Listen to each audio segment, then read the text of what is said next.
begin?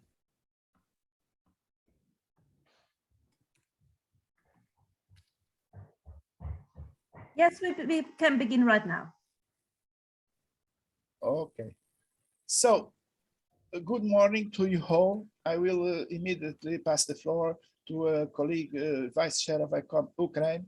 In any case, let me only say about the importance we, ICOM Europe, attribute to this webinar today. All of us are concerned, more than concerned, shocked with what is happening in Europe, in our Europe of us, by press, mainly by general information. Of course, we have some information also on our specific domain, museums and museums professionals, but not so much updated and in detail as we would like to have. So I thank you very, very much. I thank you. Thanks deeply. Our colleagues, to begin with, from Ukraine, which are now available, and I'm sure making an effort to be with us. Then, of course, I thanks also our president, Alberto Garlandini, and our head, our colleague from the Secretariat head of these specific domains, Sophie Delpierre. And then I will also acknowledge our colleagues, chairs of different national ICOM, European ICOM national committees, which are with us. Two of them at least from what I could say the front line, Poland and Romania, and others with the specific and very important role or work already done in the support and solidarity with Ukraine. France, Germany, Switzerland are here also with us present. I have not forgotten anyone. Austria, of course, Helke, which belongs to our own board of ICOM Europe. So be welcome, all of you. Our intention is to make this webinar as a working session. It's not so much an event open to everyone to express feelings on the subject. We want to keep at a professional level, so to see what is happening, has already happened, to museums, I mean, in this specific domain of museums and museums professionals, and also to see what can be done in the near future in supporting our colleagues in Ukraine. So this is the intention of the webinar, and let's begin with. I pass the floor immediately to Anastasia Sherendinskenko.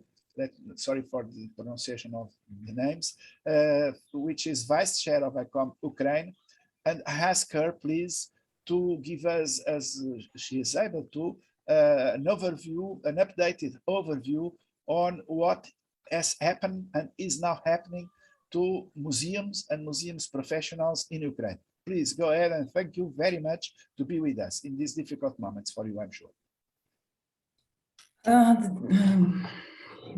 Good day, dear colleagues. Thank you so much for this opportunity to talk about our Ukrainian situation. Thank you so much, President of ICOM, Alberto Galandini. Thank you so much, Luis Rapore, for this opportunity. Thank you so much, all committee of national committees of ICOM. I really appreciate your support of us in this really dark and hard time. So right now, I will share my screen. Just a moment, please.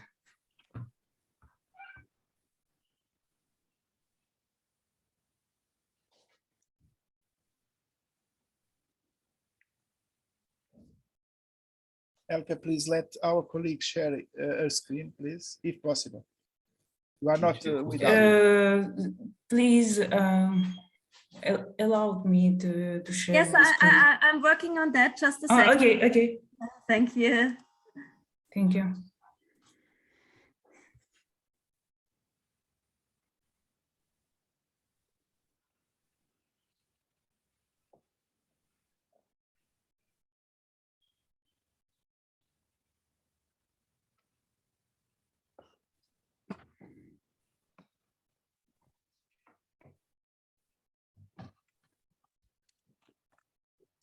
You can now share the screen.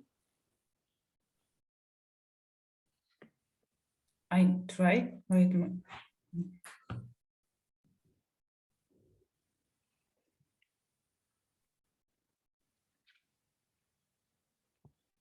Sorry. There are it's a problem. I still cannot share my screen. What message do you get? Host disabled, participant screen sharing. Okay. I'm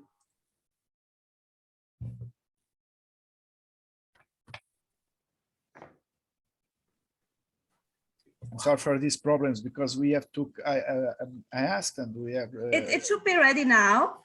Could you please try again? Yes, I think so. It is now. Okay. It's working. Oh, did you see it? Yes, it's working now. Okay. Thank you so much. The war continues in Ukraine. Fighting is going on in almost many regions in my country right now. From Russia and with help of the Belarusian regime, the war is being waged in very cynical ways, prohibited by international law. From the Russian troops, there are rocket attacks, bombing, heavy artillery works on residential areas of settlements, hospital as well. And it's horrible, but civilians and children are being shot, and no promises are kept, and any agreements do not work. But the situation are constantly changing. For now, all of you know about Kiev suburbs. I'm not going to show you these shocked pictures. There's only one, and in Bucha lives some of my colleagues, museum experts as well, and thanks to God, they survive. Right, for now, for what we can say for these losses at the moment, I would like to stress that right now it's not possible to find out about all losses. It's not possible to keep recorded of all losses. But you can see some information that's collected our Ministry of Culture. And you can also see the largest number of disruption. It's Kharkiv, Donetsk, Chernihiv, Kyiv, and Lugansk and Donetsk region. Anastasia, sorry, I think your slides are not moving. And right now, I will show you only some examples of destroying museums. It's Kyiv region. Anastasia, your slides are not moving. And right now? Not yet. Sorry. It's for first, it was problem from first slide. Yes, it is still in the first slide, in the beginning. You can maybe put full screen below. Wait, one moment.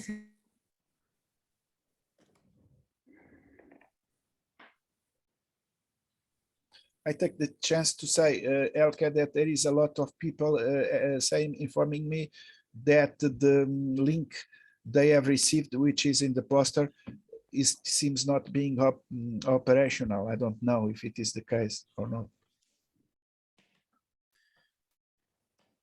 There were two links actually, so I used the one you sent today, okay, but or today morning, early morning, but the one which is in the poster you sent earlier, I don't know if it is working or not. Maybe not, because some people are complaining a lot. I agree, Louise, if I may. I read also on my email that people cannot enter the meeting. So if I can help, tell me. Yeah. Yes, Sophia, I just sent you the link. Maybe you can forward the link to those who can't enter. Thank you. please do that, Yeah. Sophie, because for me it's Yeah, difficult now. good idea. Yeah, now it's moving. It's moving now. It's Yes, okay. yeah. Now it's perfect. moving. So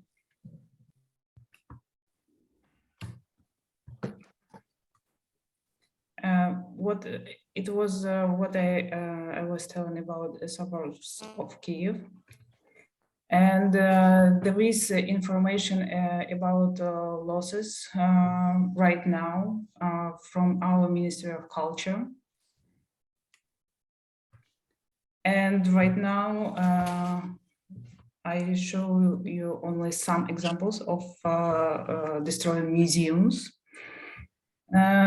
This is one of Ivano-Kyiv region, and there were some paintings of very famous naive artist Primachenko. There is another example. And this is museum. Actually, it's the Chernihiv region. It's very near to Kiev. And this museum went through the First World War, the revolution of 1917 and 18, and the Second World War, but the damage by modern Russian troops. And I want to tell also, in addition to shelling and bombing, the losses of cultural monuments included looting by Russian troops. For example, this is Zaporizhia region. It's architectural monument, some castle palace of Popov's estate. And the military smashed from 19th century, and military smashed the museum and stole all valuables, even office equipment. And even this article from collection, it's rare marble toilet. The first time this toilet was stolen from Ukrainian territory by Bolsheviks. And right now it's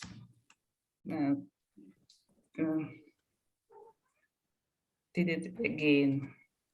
This is Kharkiv Art Museum. Kharkiv right now all day by bombing. And Kharkiv is also a very famous city of constructivism. And right now you see one of a monument of this style. And this picture was sent from my dear colleagues from Kharkiv. She is director of Literature Museum, and she is in Kharkiv all of these days. I want to speak also about temporary occupation territory like Kherson and Melitopol. I can only share some of this information that available to me. I keep in touch with my colleagues from these cities, and at the first, my colleagues joined rallies against Russian occupation. They went on their duty to museums and tried to keep in safe collections. But the situation very fast changed. Russians start kidnap people, and not all of them return. For example, I don't know if you know about it, but the director of Melitopol local history museum, Leila Ibrahimova, was abducted from her home. We can say that she was lucky that she Crimean Tatar, so their community very quickly reached the international level, and this case was published in a few hours, and she was released, but and right now she safe. But so many people and so many of my colleagues still remain in these occupied territories. They live in great danger, and they actually right now don't have control the preservation of a museum collection. And we think that a humanitarian catastrophe is gradually approaching of this territory. And another maybe the most horrible, terrible situation in Mariupol, Donetsk region. This is really big city destroyed by bombing. You can see on the left how it was before, and right it's the same, this one and this one right now.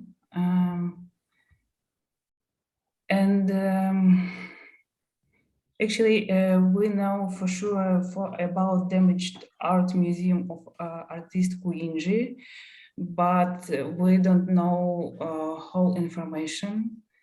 But I don't know actually what we survive in this situation.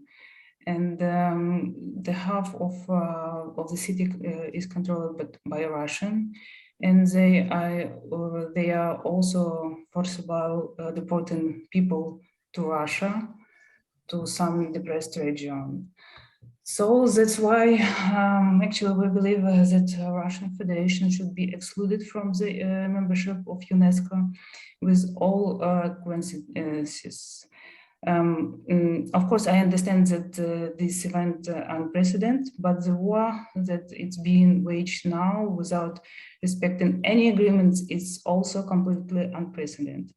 I know there are arguments that Russia will not take into account international norms and convention, but sorry, I'll disappoint you. They already ignoring them. And also, Russian museums and ICOM of Russia do not share of values of international community of ICOM. It's question actually what they were doing all this time of putting rolling, but the problem right now is that we know for sure that they just ignore the barbarities of his states. So I don't know. We believe that they don't share values of international community of ICOM. And the second part of my presentation, it's about what actually Ukraine tried to do in these circumstances. We try to collect of information on damage. Of course, first it's the Ministry of Culture and Information Policy of Ukraine. There is a link where this information collect. Ukrainian Culture Foundation, it's try to do some map with these losses. Some information about archives try to collect Ukrainian institution national memory, and the Ukrainian Institute that is part of Ministry of Foreign Affairs of Ukraine as well. So we believe that these materials can be used as evidence for the criminal precision of those involved in crimes under Ukrainian law and the International Criminal Court in The Hague and the Special Tribunal after its establishment. And about Ukrainian initiative as well and urgent needs. Firstly, I would like to express our gratitude to all our friends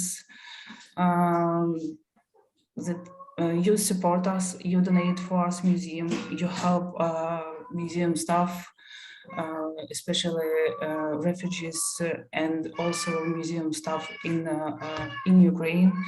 We really, it's very it's very valuable right now for us. Thank you so much.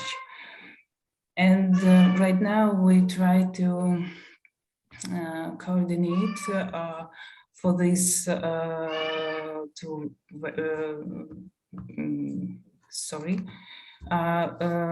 part of helping.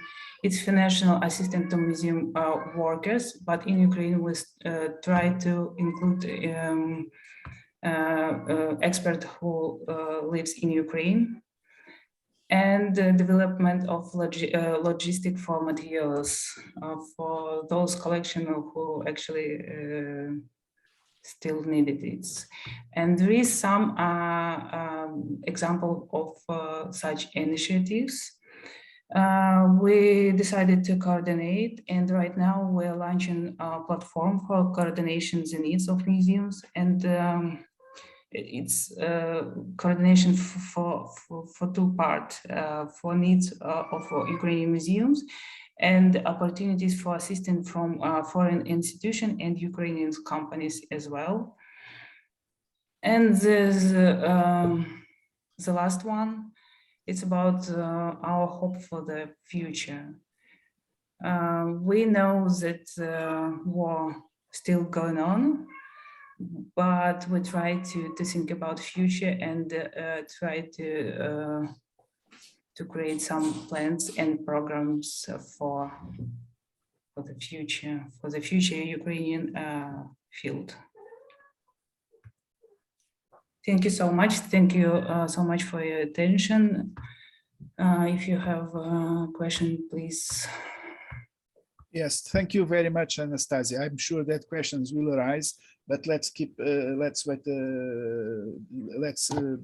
wait to hear others. And to begin with, also with your colleague, also from Ukraine, Ihor Pochivalo is in the room, I believe, and could, if he's in and able to, yes, it is in the room and able to speak. So please go ahead, Ihor, the floor is yours. Hello, dear colleagues. Thank you so much for initiating this this webinar, this meeting. In fact, the situation in Ukraine is very dramatic, and but Ukraine is bravely fighting not only for its territory, fighting for its heritage, for cultural heritage, for national identity. What can I add to Anastasia's report, because it was very good and very informational? What we try to do, because we had a lot of meetings, discussions with here in Ukraine, with our international partners, and the biggest challenge, as for me, is what can we really practically do, because in many situations we talk a lot, we discuss, but situation is not changing. The Russians are still ignoring all the international laws. They ignore the Hague Convention of 1954. They joined this, but not the second protocol.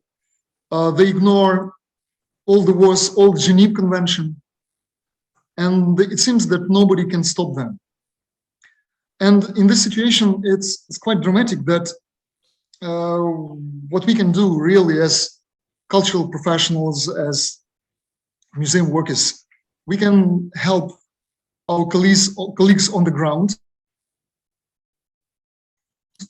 And it's one of the most relevant and the most important tasks at the moment. And we are so grateful to our colleagues worldwide, because the range of support is immense. After 3 weeks of logistics, of negotiations, of assessing the needs, finally we are receiving the international help. It is mostly about the packaging materials. It is about protection, equipment, some financial help, as Anastasia mentioned, so-called pocket money, because in some regions under occupation, in the military actions, it is not possible to provide our colleagues some materials for rescuing their collections. It is important to rescue themselves. their teams, their leadership, and the people need elementary food, water, some supplies, some supplies, for example, to recharge their cell phones, because communication is very important to analyze what's going on, what kind of need they help. Some of the volunteers who provide this help also is under the risk. For example, a few days ago, we passed one humanitarian load to volunteers to Chernihiv, and 2 people were killed, including young girl who was carrying the generator to the Chernihiv local history and culture museum. So, and situation is different depending upon the regions. Some regions are more or less quiet, but of course under the threat of shelling, rocket shelling, air bombing, even western regions, including Lviv. And in this situation, what we do, we, besides of the providing the materials and equipment, we, as Anastasia mentioned in her presentation, we try to document as much as possible, not only for documentation for the further trial courts against for the crimes against the culture, but also for assessing the losses, the damage, and for approaching the post-conflict phase of renovation, of conservation, of stabilization, of mitigation the damages. This is also very important, and there are a lot of initiatives in this field. And in this situation, we need coordination, because I know that there are satellite monitoring of these damages being done in Europe, for example, in London, also in the United States. Smithsonian Rescue Initiative is involved in this, but we need coordination, because, in fact, we've heard a lot about these possibilities, about these actions, that it is done. But as far as I know, this information and these technologies and the processes are not accessible to Ukrainian institutions, organizations, and individuals at the moment. It would be great to coordinate, because it helps us to plan our actions, our interventions. Also, our initiative, Harry, we also created the interactive map, which works in conjunction with military actions. So we have the cultural objects on the map: museums, historical monuments, movable, unmovable, architectural buildings, and we see how the military actions, what is nearing on, what territories are under occupation. It also helps us to work over our strategies and action plans. It is not open to public, because on the one hand, there's another challenge. On the one hand, and our foreign colleagues encourage us to share all the information we have, the facts of damage, the facts of losses. On the other hand, the Ministry of Culture asks not to share this information immediately and publicly, because it also can bring much more risks and threats to that institutions and people. So there should be finds a kind of a balance. Also, we are trying to create the network of the museum professionals, of cultural professionals, and the first aiders. And we try to create this network of first aiders, those teams who have enough knowledge, resources to immediately respond. Also, we discussed a lot, and especially in particular with Sophie, about the red lists, because a lot of information about looting, and in Belarus, it's a well-known, globally, worldwide known fact that the Russian looters sell not only private belongings of the people, of Ukrainians, but also some art treasures. And there are also some facts from my colleagues abroad who monitor the situation, that also archaeological objects, the black archaeologists activize their activities, and there are a lot of attempts to use the situation for illicit trafficking. We, at the moment, we don't know the facts, but I was provided some documents, some screens from social media, the discussions by Russians. For example, they talk about cultural treasures from archaeological sites from museums. Also, there is no problem. There's no problem with providing cloud storages. A lot of proposals from abroad, from different sources. At the moment, there is no such acute need from Ukrainian side, so it's okay. Thank you for those who propose us this. Also, the workshops and the trainings are quite helpful. And we discussed, for example, with ICOM and the Heritage for Peace initiatives, because we need something which should be adjusted to our situation. We cannot allow too much theoretical and too long workshops, like the whole day or a week-long workshops. We need something very practical, instrumental, very close to our situation. And at the moment, we work closely with Aparna Tandon from ICOM, working over applications and forms to assess the damage and the needs and risks for further action plans. So by the moment, and finally, at the moment, we got a lot of materials and support and aid from institutions, from individuals. The Polish, our Polish colleagues are very active. The Polish Ministry of Culture and National Heritage, they organized the center to help Ukrainian museums, and we are in a close communication with them. We got a lot of materials from different museums in Poland who just self-organized and sent us a truck of these materials, and at the moment we disseminate them all over Ukraine. Also, we get support from Prince Claus Fund, the packaging materials, the cases, fire extinguishers, something like this. And at the moment, I think these supplies are already being coordinated. The process is fine, and the most challenging for us is how to disseminate and bring these materials to the regions which under the shelling and under the fire. So that Estonian Ministry of Culture also brought Italian Association chief yesterday. So every day we got some transportations from abroad. And in previous discussions with UNESCO people, with some museum professionals, there were some thoughts that maybe evacuation process is not relevant at the moment. We should do it a month or 2 months ago, but it is not the truth, because in some regions we have a ceasefire, a temporary ceasefire, and the temporary retreat of Russian troops, but it's not the retreat, it's not a permanent retreat. And we understand that the process, the military actions are not for months.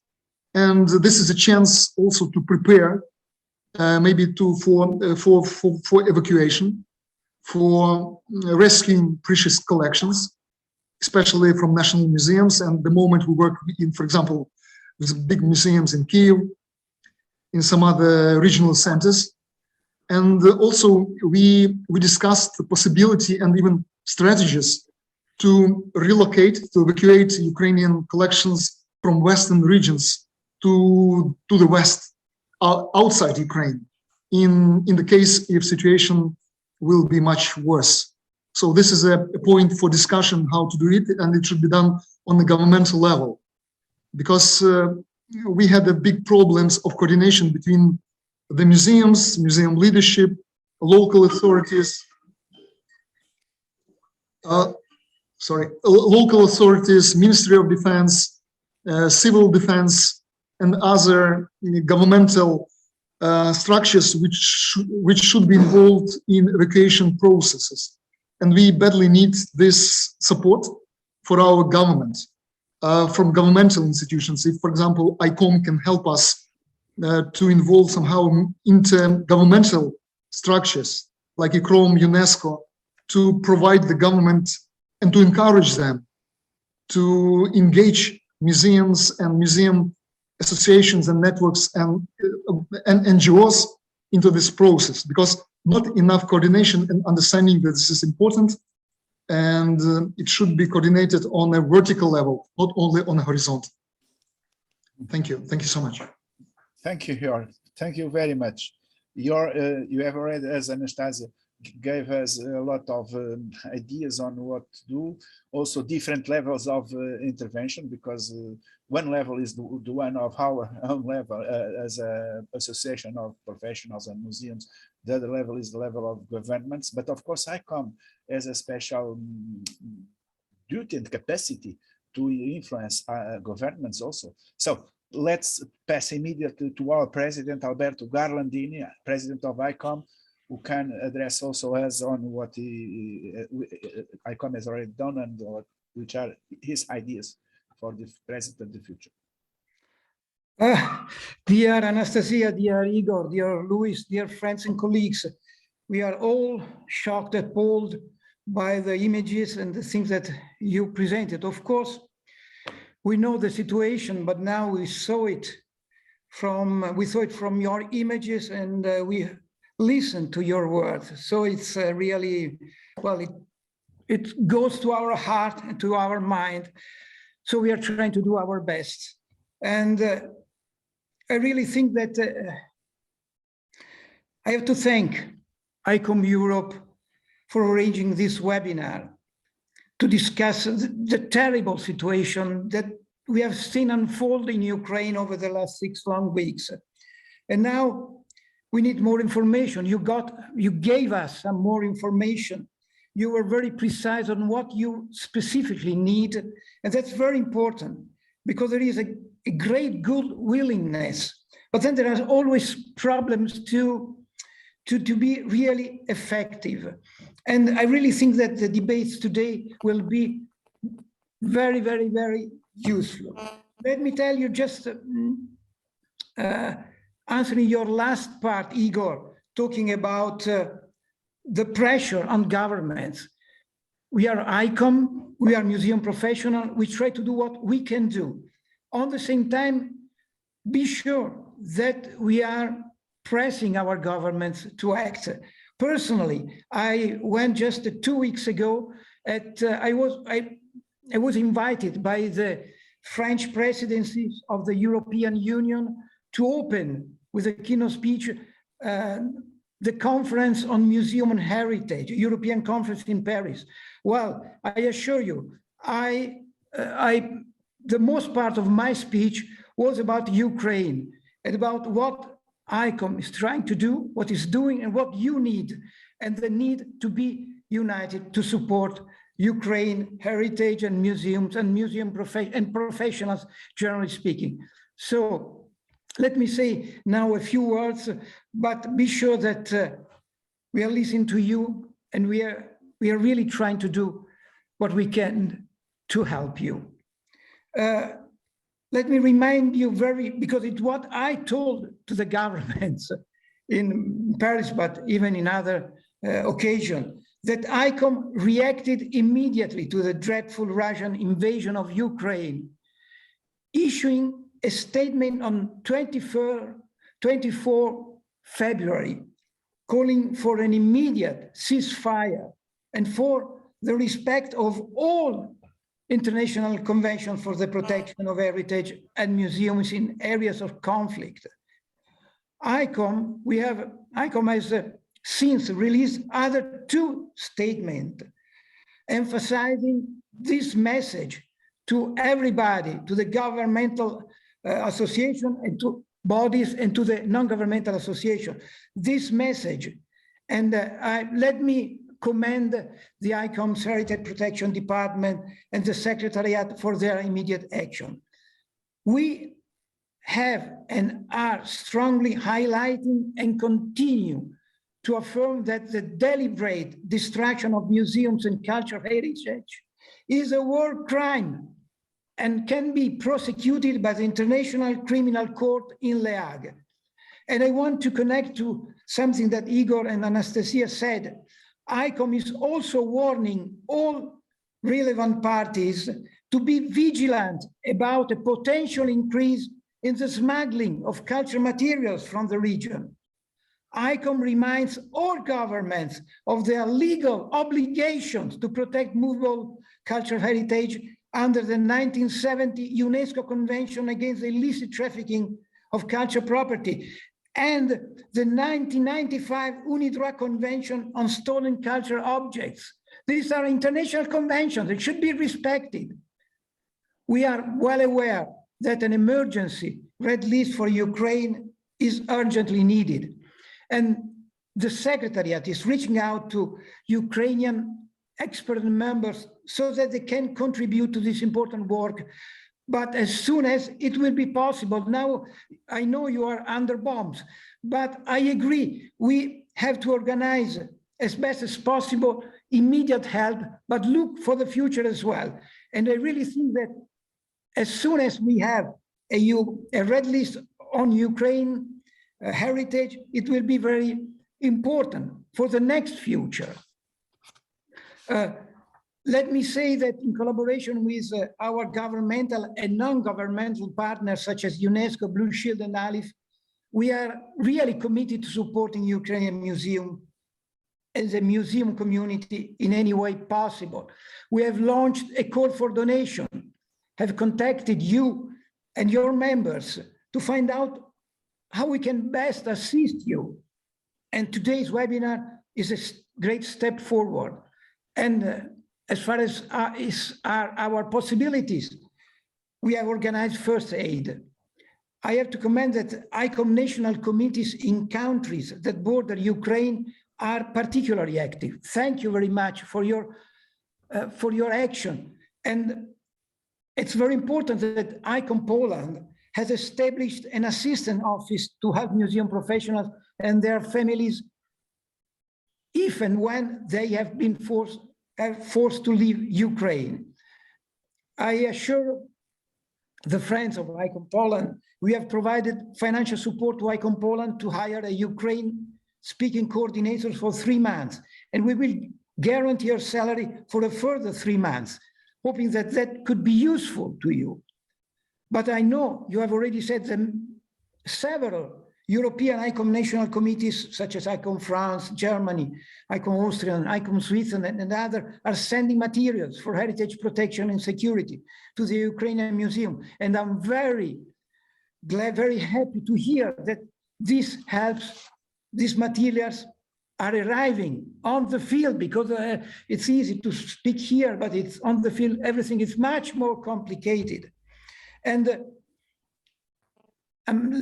in conclusion, let me say that as further initiatives are being developed, and many others will be developed, I would really like to recommend that ICOM Ukraine, the Secretariat, ICOM Poland, and the other national committees that border Ukraine are kept informed so that these initiatives can be coordinated and effective as possible. And let me conclude saying that on Wednesday, 18 May, we will all mark International Museum Day.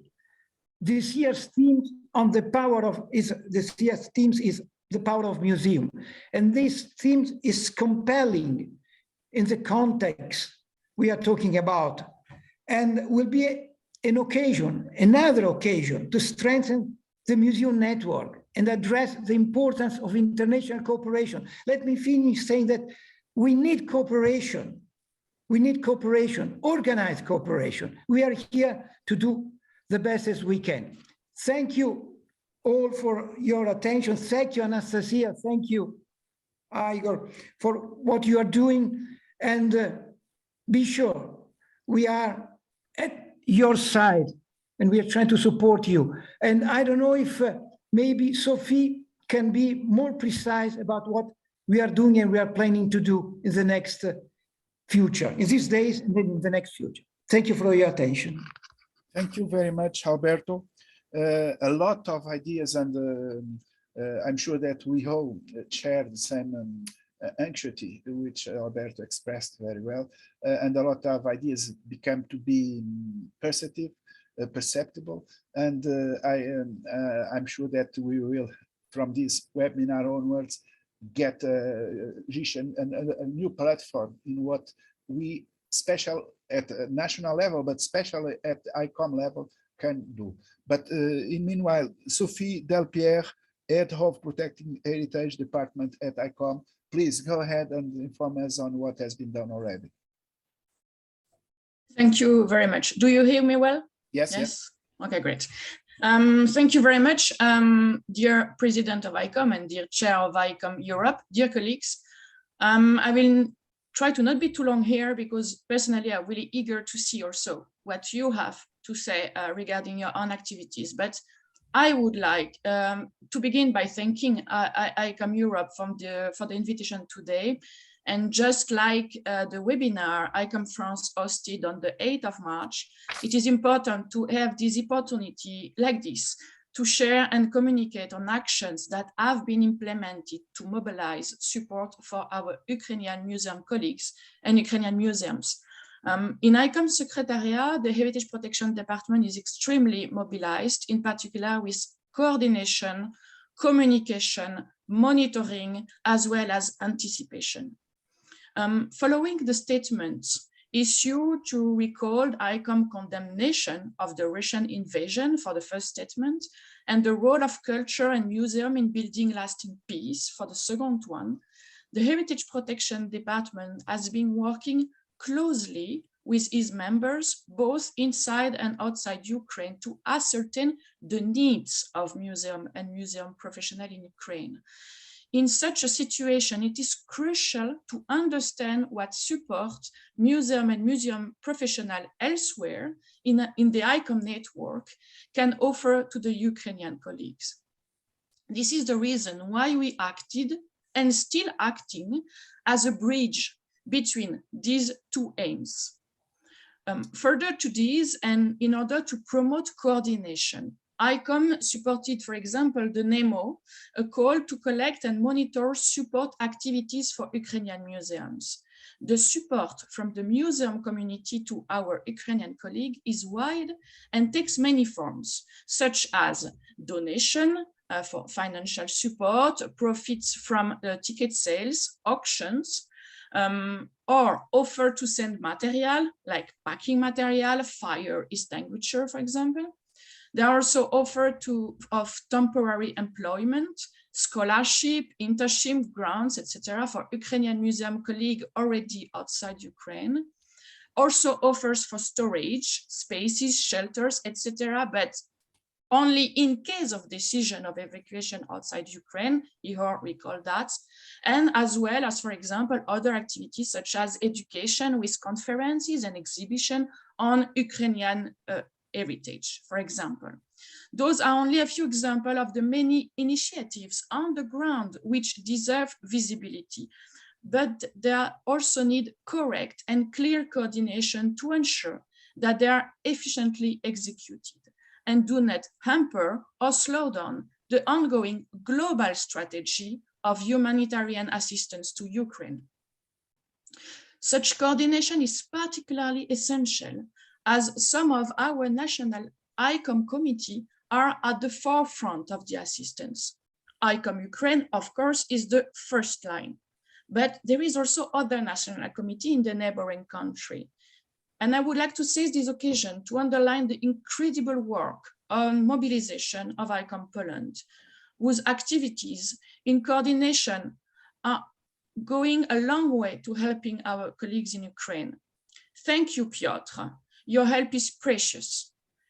In addition, I also would like to mention the exchange of information with our colleague from ICOM Czech Republic, it's another example. And those are two examples of the involvement of National Committee, but the department has also been actively supporting many other members across Europe who are mobilized to help Ukraine, and many of you are here today. There are numerous examples of such mobilization, and even from outside Europe. However, for some ICOM members who want to participate, it has been complicated to gather operational support. And for this reason, ICOM opened a special call for donation to give the opportunity to all ICOM members, individual and institutional, to help the Ukrainian colleague and museum. Any ICOM member can use the bank information indicated on the MEBE space on the website to transfer donation. Depending on the amount received, we will be able to financially support initiatives developed by national committees or museums for Ukrainian professional, museum and cultural heritage. There is also the possibility to help directly the national committees. And in any case, we encourage all the ways for ICOM members to help the Ukrainian museum colleagues.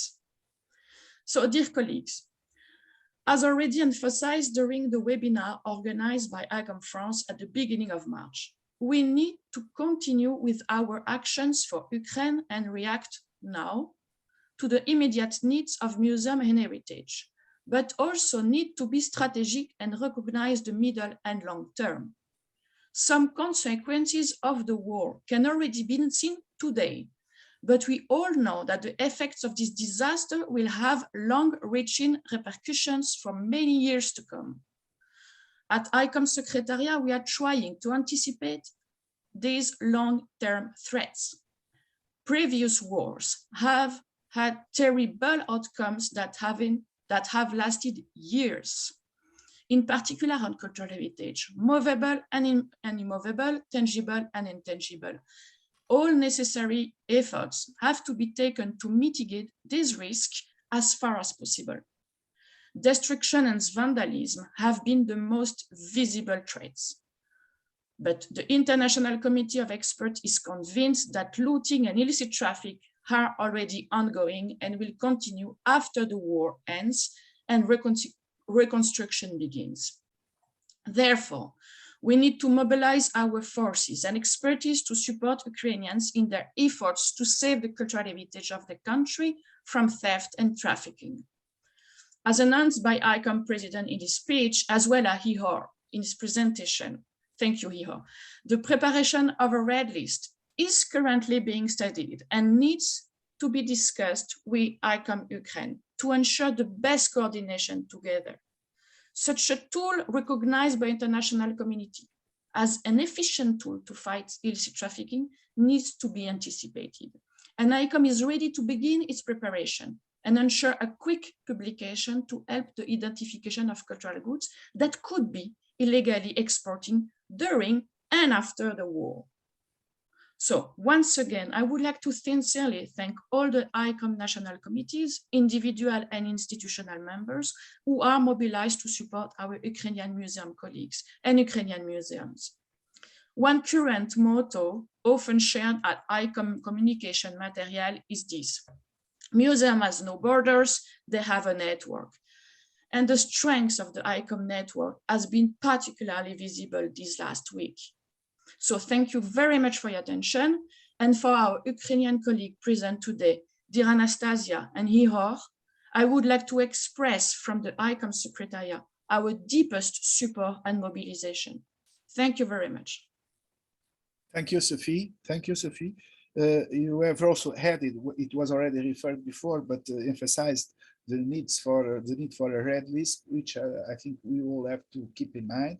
Now let's make a tour on several of the most active, only a few, of course, of our European national committees. To begin with Piotr Rybson, from chair of ICOM Poland, which is maybe these days the most active one, not only in what refers museums, but also refugees and so on. So Piotr, thank you very much deeply from our heart, your colleagues from all Europe, for what all you have been done, you and your colleagues, of course.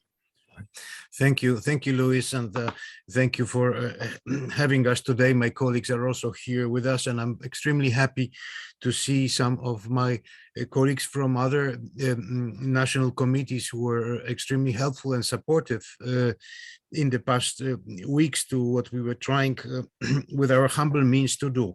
First of all, I'll be very practical with what I have to say. We, with the help of a grant from the ICOM Secretariat, we started very early, already started to work in February on establishing an office, one person office that is bilingual, which is very important, speaks Ukrainian and Polish.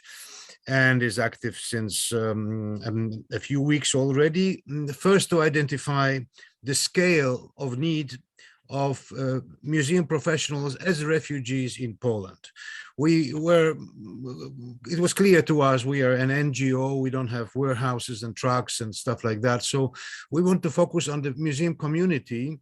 We have 2.5 million Ukrainian refugees at the moment in Poland, which means the needs of the museum professionals on which we are focusing are probably very big. Most often, these are women, most often with children, and with very limited, of course, belongings that they could take with them.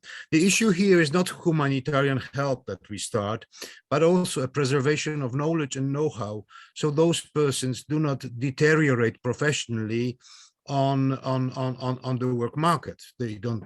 We want to do our best that they stay in their jobs temporarily in Poland, but be sure we are prepared for years, not for weeks. This situation will have a long story. So we decided to design 3-month grants for applicants from the Ukraine residing in Poland. We have completed by now all the necessary paperwork and created a grant commission that consists of 3 Poles and 2 colleagues from the Ukraine. One of them, I have the great pleasure to thank Anastasia Chernyshenko, who agreed to be on our commission board. So the whole process is, of course, you know, true to the bone and transparent and so forth. The other colleague is coming from the Ukrainian Institute. It's Tatiana Filewska, but also the director of the Auschwitz Memorial Museum and other colleagues from ICOM Poland.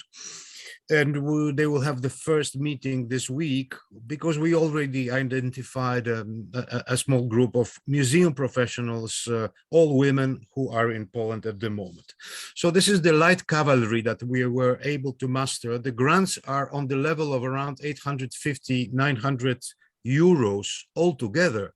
So they are not very extremely generous, but we are fundraising all the time, and we want to raise that appeal again, that we will be in need of this money to provide more grants, because obviously the needs will be growing.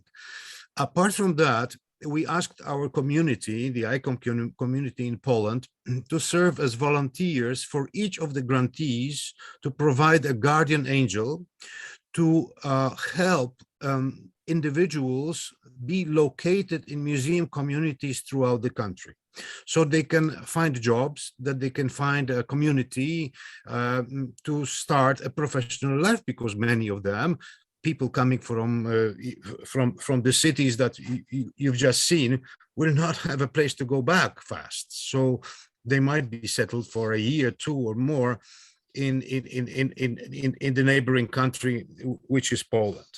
Now, in short, there is a lot of help mustered, as it was said, in a material sense of delivering material, non-financial, in-kind help to Ukrainian museums. This is, of course, much more complicated, because it involves identifying needs, and we had a lot of chaos, as it is with war, usually in the beginning, not really knowing who needs what, and everything was going to Lviv. Lviv is overpacked with material by now. There were 2 main incentives in Poland. One, which is a grassroots museum coalition, of which some of you I know have heard and have been in contact with. And another one, which I think is very effective at the moment, which was formed by the government. It is called the National Institute of Heritage. It's been around for a long time, but it's created within itself a body which is called the Support Center for Culture in Ukraine, because they spread their activity wider, not only museums, but also archives, libraries, the GLAM community, so to speak, and also monuments in cities. And their role is, on the one hand, to map the needs, so they have contacts to individuals also in provincial Ukraine, not only in the big cities, Kiev, Lviv, and so forth, but also in small places, which are very often isolated from the big players on the market. And they've been able, I think, to coordinate up to 20 transports by now of different goods to different places. And there is a couple of problems I'd like to raise at this point, coming to an end of my very short presentation. One is, in fact, really double checking what is necessary and targeting the transport not to Ukraine as such, but rather to a particular location. This is very important because, as I said, Lviv and some warehouses there are overflowing to the extent that it becomes dangerous in terms of safety. For example, the woolen, stuff that is used to protect delicate museum objects. There seems to be too much of it, and it's inflammable. So some of it is inflammable, some of it is producing smoke, and it's an easy target in case of attack. So this is most difficult. And the second difficulty is that, in fact, whatever transport reaches the Polish-Ukrainian border, we lose control over it. The responsibility is taken over by our Ukrainian colleagues, and they have to face the difficulties and the obstacles, and also the uncertainties that some of the designed transports, and we had a case already like that with Mariupol, cannot reach the destination because the destination does not exist anymore in terms of the institution. So this is the big obstacle. And I suggest very strongly that the material help be coordinated to a certain extent with the colleagues from NEED. And I know that Katarina and Juliette and other colleagues are pretty aware of that fact and are in contact with them. So is Elke and our colleagues from Great Britain. But it's very important to double check what is needed really. And also, third difficulty is availability of materials. Poland has run out of a lot of things, not only in terms of museum necessities, but also medical supplies and so and so forth, because also individuals are buying out these things and sending them off to the Ukraine. So this is another logistical issue that should be taken into consideration, whether it's not better to buy it in Germany, Austria, maybe the Czech Republic, and so forth, because also of the prices that are rising because of the rising demand. And I would like to close thanking everybody for cooperation, because this is definitely what our Ukrainian colleagues desperately need at the moment. With the call that war is knocking on our door. It's taking place on the Ukrainian soil and it's taking Ukrainian lives and cultural heritage. But this war is not stopping there. And that's why we've made a call a couple of weeks ago to suspend ICOM Russia from being part of the community until the war, a barbarous war that can be compared to the Nazi invasion of countries, is not stopped. The society, regardless of their positions and ideas, etc., has to know that the Soviet Russian state today is not acceptable in the international community, including its institutions. And please be reminded that the head of ICOM Russia is a member of the Duma and a member of Putin's party. So no excuses for that we are discussing, that ballet is really softening human souls. Well, it's not in Russia. Thank you very much. Thank you, Piotr, for the information. It is really important.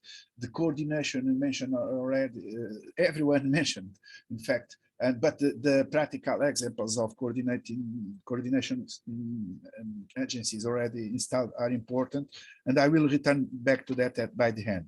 But now let me pass the floor to Dan Octavian Paul, Chair of ICOM Romania. Thank you very much, Dan, to be with us also, and please let us know what are your impressions on the subject. Hi to everybody. Hi, dear colleagues and friends. I'm glad to see you again, despite these troubled times of war. As you know, since the first day of Russia's war against Ukraine, the whole Romania has shown solidarity and is actively involved in the humanitarian aid of hundreds of thousands of Ukrainian refugees, especially women and children. The state and local authorities, many Romanian citizens, offered accommodations, food, personal documents, and even jobs for those who will have to stay longer in Romania. Many social activities with refugees took place, especially for them, in museums, libraries, and schools. I want to mention very shortly that 2 days ago, President Zelensky gave a speech in Romanian parliament. On the other hand, as an EU and NATO member state, Romania has applied all international sanctions against Russia.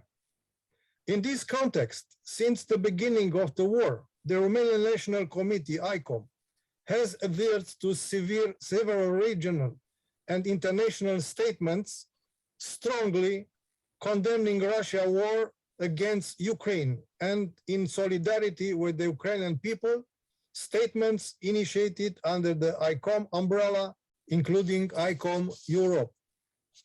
Unfortunately, in this cruel and ruthless war, the immovable and movable cultural heritage is also severely affected. Following disparate calls from heritage institutions from Ukraine, the neighboring countries, in recent days, we have received several messages from ICOM national committees from Austria, Switzerland, Germany for specific assistance with heritage materials. With great regret, due to the fact that ICOM Romania is a committee with few members and does not have the necessary organizational and logistical capacity, we are forced not to be able to participate directly in these actions. However, yesterday we identified in a European hub for collecting various aids for Ukraine near the northern border in Suceava. Suceava is a city in northern part of Romania. There in Suceava, we have an ICOM member, the National Museum of Bucovina, who will contact to see if and how they can help with European donations for cultural heritage for Ukraine. At the end, as a short statement, we, the Romanian National Committee, ICOM, as far as possible, remain committed to the Ukrainian cause and hope for a urgent end to the war and humanitarian dramas. Thank you for listening, and I'm at your disposal if you have some questions or explanations. Thank you, Dan. You mentioned another aspect which has already been also referred before, the one on the installation of clear routes for the flow of goods to be delivered to Ukrainian museums. The north of Romania, Bucovina, is of course one of the most interesting possible routes to be installed, but they have to be really clarified, and that's maybe one of the conclusions of our webinar today, is to, as ICOM Switzerland have already made with a platform, to also to implement in the sense of being clear up to which specific museum in Romania, in other countries around, goods can and then to be delivered to Of course. Ukraine. Yes. Thank you very much. I will pass the floor to Juliette Raoul-Duval, Chair of ICOM France, which, as we all know, have already done a lot of work. Please go ahead, Juliette. Thank you very much to give me the floor, dear Luis. And I'm so so sensible to see all our colleagues in Ukraine, in Poland, in Romania who are so involved in what happened now. And we try to help. And I just want to tell you shortly what we did and what we are able to do if you need it. First, as Sophie Delopia said, we have had a first meeting on the 8th of March with a colleague from Ukrainian, and I thank them very much to have been able to reach the meeting. And also we had invited all our French museum members, and they were quite 200 to participate to the Zoom meeting on the 8th of March. And after this meeting, we understood that museum in Ukrainian needed a lot of material to protect the collections, mainly material against fire and big boxes. And we asked our museum in French to give some material, and they did it. And the transportation society Chenu in France offered to give a warehouse to maintain the gifts, and then to drive them until Poland, not in Ukraine, of course, but in Poland. And we were in contact with Piotr, of course. Thank you.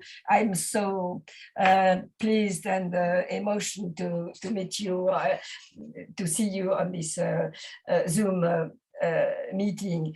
A first truck were driven to Poland on the 23rd of March with 15 tons of material, and it was sent in the National Institute of Patrimony in Warsaw. Katarzyna welcomed this truck, and other one is now arriving at the frontier between Poland and Ukraine in, I'm sorry, I'm not able to pronounce the word, Przemyśl. Voilà, thank you. And the colleague Vasil, which is a member of HERID, you know, the heritage, non-governmental heritage emergency initiative resource. Basil Roshko is welcoming this truck. Maybe it is arrived in the town. No, it is not arrived, but in few minutes it will arrive. And we are ready to send a third truck with the same quantity of materials. And each time we are clear, we try to be nearest from the needs you express to us, because we don't know what you need. So we are we are waiting for your lists of materials, useful material, and we try to ask our museum to give the right material, because, as you say, Piotr, it is not. It's the risk is to give some materials which are not really needed, and to avoid some important materials. So we try to be very close to the needs you express. A third truck will come to Poland or anywhere you will tell us to go. It's possible to go where you tell us to go with the material. And also, of course, we can collect, if necessary, some materials coming from Switzerland and Germany. It's on the way. It's easy to join our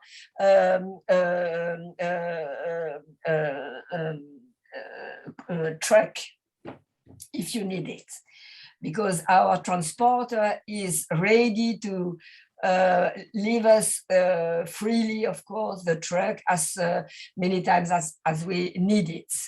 The next action we will try to begin is to organize the way to welcome professionals in our museum in France, because some museums, many museums are ready to welcome some professional in their office. And as you know, maybe it's the same case in other countries, the French government has given some money to help professional museum professional to be welcome in the French museum. So we will begin this action this week, maybe at the end of the week. Some French museum has already told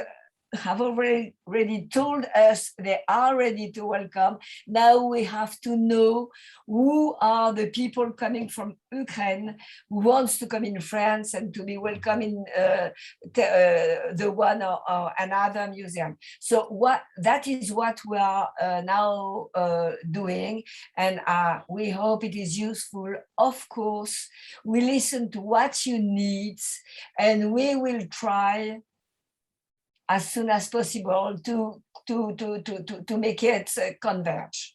Thank you. Thank you very much. Thank you, Juliette, for your information, and congratulations. Thank you for the work done already. Now I pass the floor to Beat Reschenschiff, sorry for the pronunciation, Chair of ICOM Germany. Thank you so much, Luis. I would appreciate if you just say Beate to me. I think that's maybe the most easiest way for all our colleagues and members. Looking on the watch, I would reduce my speech very much, because a lot of things which are very substantial have been already mentioned. First of all, Sophie, your speech was very good, because it was very well structured, what has been done and what is needed. So all of us are very much involved. All of us really want to support, not only physically and with material, but we all want to support you emotionally, because no one of us really knows what it means to live in a war scene. So I'm very much touched when I see those pictures. But anyhow, what I think it's most important would be to now structure our efforts, because I really see that there's so many efforts around, and we should put them to some special, like, not points, where from there we can spread them, because all of us are doing so much, and maybe we are doing too much in a kind of senseless way, as was mentioned already, that Lviv is overflooded with material, for example. This does not make any sense. So please, I think this webinar should be, at the end, come to the conclusion that we have to structure all our efforts, and then we are more effective, and then we can really put help at the point where it is needed, to the museums which need the help, or to organize museum colleagues to come to any of our countries in Europe and to have a job in a museum, which is of course not that easy. But I think this has to be structured, and this could be and should be at the end of our seminar, that we really sit down and take that into action, because like I said already, Germany is acting a lot with Switzerland. Thank you very much, Katarina, or with Poland and with some other national committees very well, but still it's too much efforts which go in somewhere. So this is what I would like to suggest. And if you have more questions, so please ask me directly. Thank you. Thank you, Beat. And indeed, the need for coordination and for flow of information in an ordered information, not chaotic information, is absolutely crucial. And I think it will be one of the most important conclusions from our webinar today, is to try to find a way to disseminate information in an organized way, and not so that's really crucial now. And now I pass the floor to Tobias Bezola, Chair of ICOM Switzerland, please, which has already been mentioned a lot. Switzerland. Yes, hello everybody. I immediately pass on to our Secretary General, Katarina Korsunski. She's much better informed than I am. Katarina has been coordinating the various efforts in the last days and weeks between the federal government, between the Association of Museums of Switzerland and ICOM Switzerland. So please, Katarina. Yes, go ahead, Katarina. Yes, thank you. I just keep it very shortly. I just thank you, Beate, for mentioning this. I think that's what we can do and what we already started to really work as a hub to match requests from Ukrainian museums with funding organizations, transports, materials, experts, whatever. And if we can provide a basic structure for further develop this hub, we really gladly do so, and please just get in contact with us. I already mentioned the mail address we're working on together with our German colleagues, and we already reached out to ICOM Austria, ICOM France, so please just get in touch with us. Thank you very much. And if you have specific questions, please do not hesitate. Thank you, Katarina. Now, the last registered speaker we have here, but I see that in the room there are one or two more who maybe wanting to intervene, but is Elke Kellner, Managing Director of ICOM Austria, which is also very active in all this file. Please, Elke, and member of ICOM Europe board also. Thank you. By the way, she gave us the logistic support for the webinar. ICOM Austria gave us the logistic support for the webinar today. Thank you very much, Elke.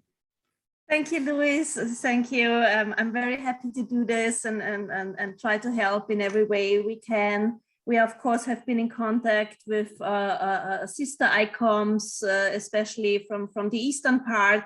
And I'm very happy that this communication is working so fine, but also, of course, with ICOM Switzerland, ICOM France, ICOM Germany, where we're currently trying to work together to organize transport. So this is very valuable, and thank you for all this.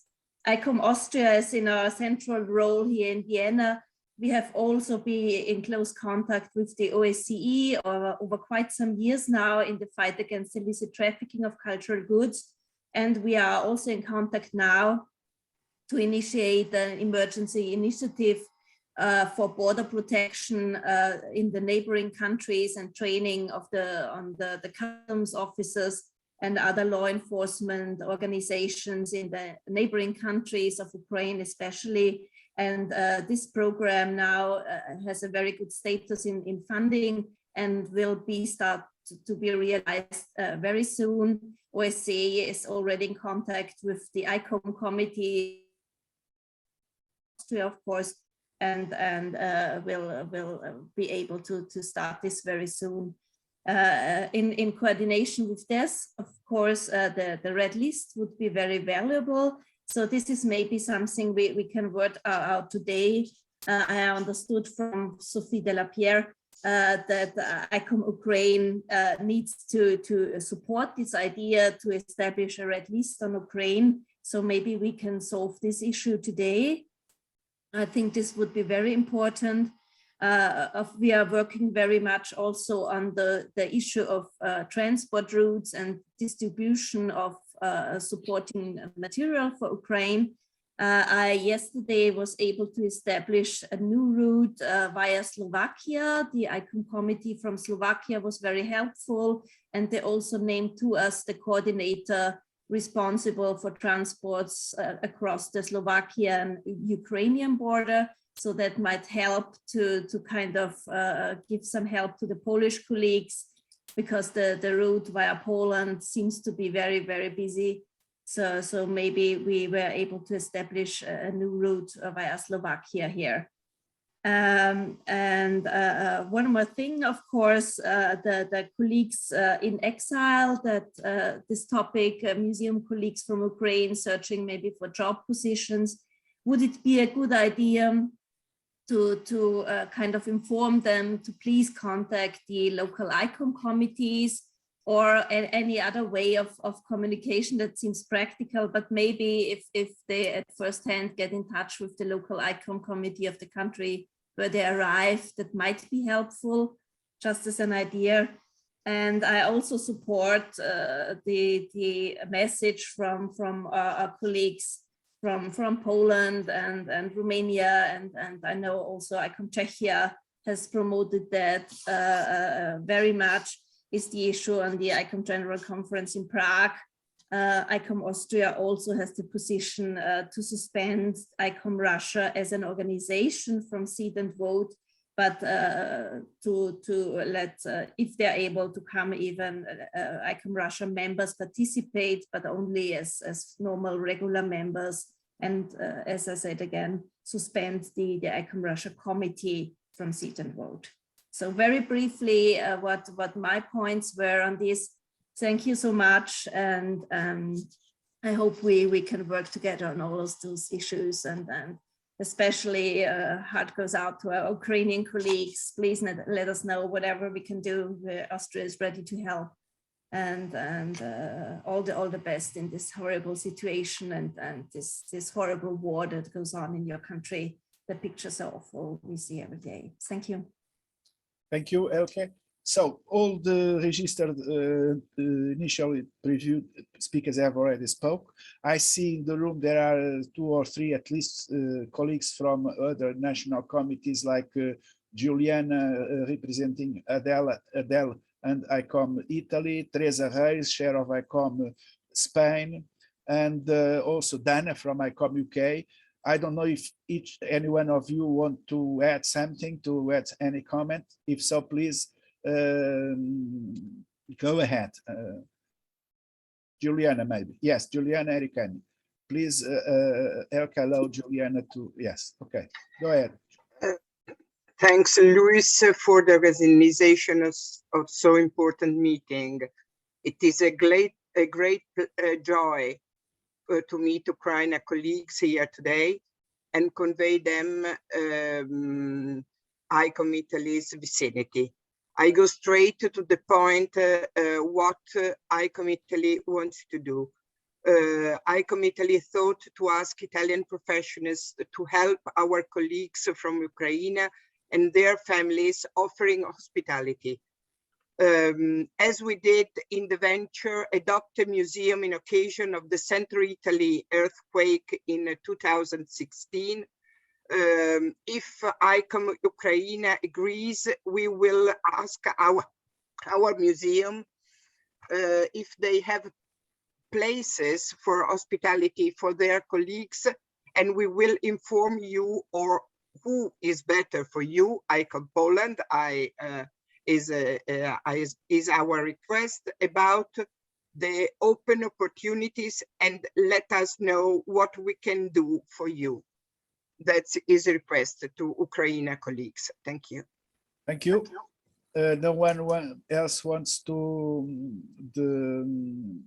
so I have to join Miss. Well, Dana informs that she entered later on because the initial link was not operating, but no one wants now to add nothing. So please, we are now reaching the final moment of our webinar, where something is needed to be done in order to foresee in the future and to continue these tasks.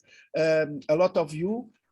Sorry, I'm looking at. I think Piotr just wants to add something. Someone wants to say something? Yes.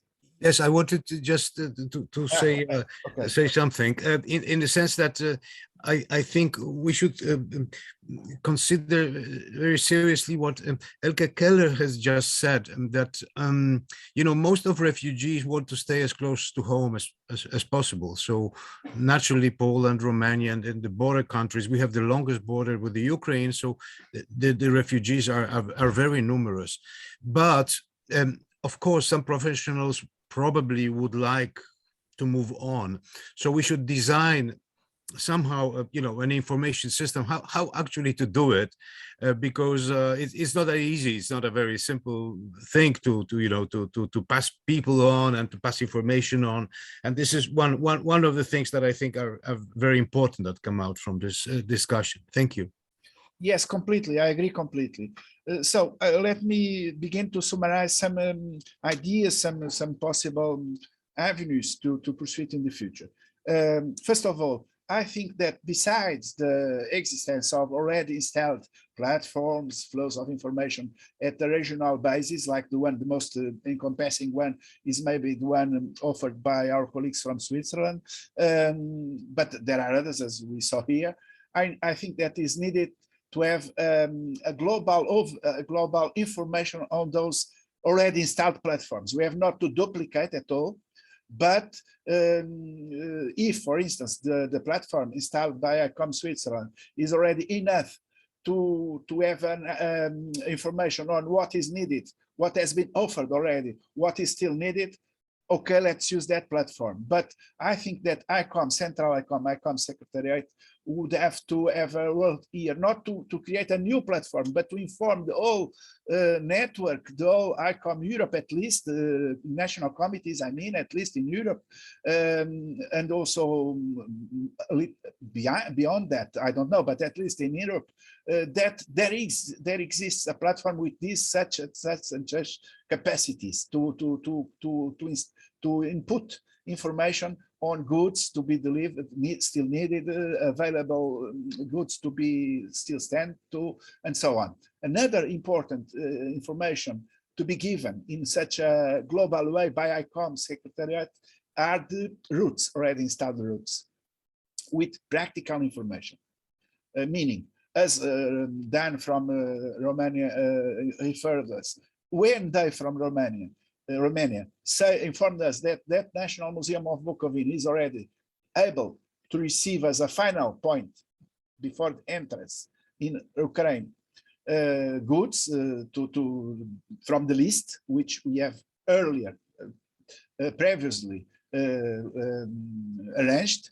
So let's include as a route with contacts, with local contacts of people who contact and so on. So let's define which exact routes, and not only the Polish one, because the frontier is too long, and there is also the south part of the frontier of Ukraine, which is needed to be reached.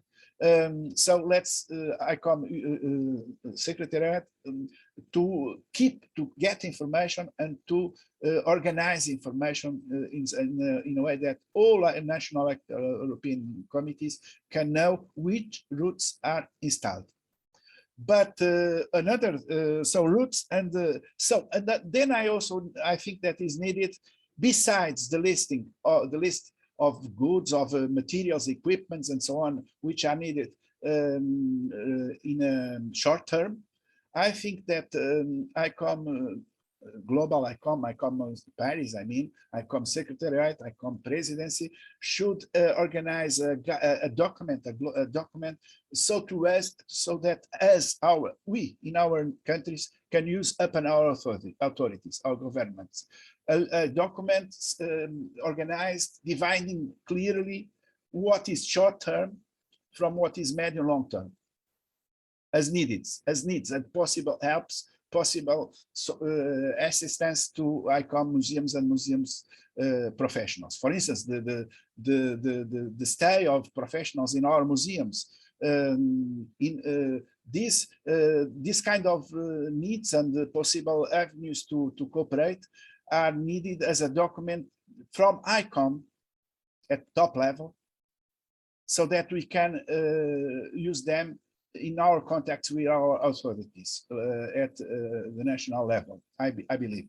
So then there is the need for the red list, which is another important aspect of what we have commented today.